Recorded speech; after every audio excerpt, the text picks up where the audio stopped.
ভালো করে বলুন কি সমস্যা হচ্ছে? ব্লাড যাচ্ছে, ওর রক্ত যাচ্ছে, তাই তো?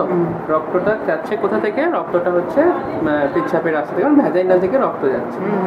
আচ্ছা, জেনারেলি ছোট বাচ্চাদের ক্ষেত্রে, মানে একদম ছোট বাচ্চাদের ক্ষেত্রে যারা মায়ের পেট থেকে সবে এসছে, মায়েদের যে হরমোনগুলো ছিল সেগুলো এতদিন ওর শরীরের মধ্যে ছিল। এবার সেই হরমোনগুলো চলে গেছে। নর্মালি আমাদের পিরিয়ডের সময় যেগুলো হয় সেটা হচ্ছে হরমোনটা চলে গেলে আমাদের ব্লিডিং হয়।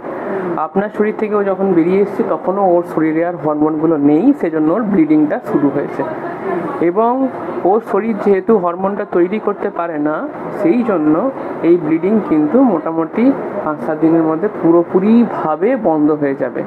এবং যেহেতু ওর এখনো ইউটেরাস ম্যাচিওর হয়নি, সাইকেল ম্যাচিওর করেনি, সেই জন্য এই ব্লিডিং 2 সপ্তাহ পর থেকে কিন্তু আর কখনো হবে না। ঠিক আছে, বুঝতে পেরেছেন? তো বাচ্চার ভ্যাজাইনা থেকে এ ধরনের রক্ত বেরোনো অনেক সময় হয় যেহেতু মায়ের হরমোনগুলো ওর শরীরের মধ্যে এতদিন ছিল। ঠিক আছে, এবার মা থেকে বেরিয়ে এসছে, এখন আর ওর নতুন করে ওর নিজের হরমোন তৈরি হবে না যতদিন না বড় হয়। সেই জন্য এখন আর নতুন করে ব্লিডিং হবেও না। বুঝেছেন? বাকি আপনার বাচ্চা এমনি ভালোই আছে।